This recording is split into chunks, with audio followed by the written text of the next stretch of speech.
Erkakning sevgisini qatdan bilsa bo'ladi, aytaymi sizlarga, qaranglar.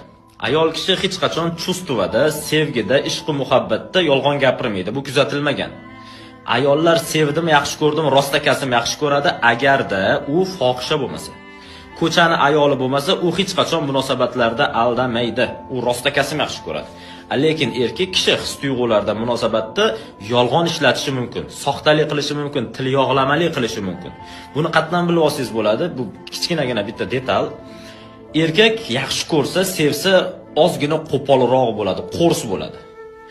Odatda ayollarning qulog'iga joni masalan shakarim deb erkalashlar yoqadi-yu, haqiqiy sevgan erkak kishi, e'tibor beringlar, erkak kishi hech qachon bu so'zlarni unaqa ko'p ham ishlatavermaydi.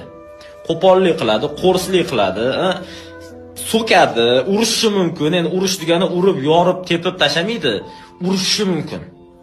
Haligi gap so'zlari ham qo'rs, qo'polroq chiqadi.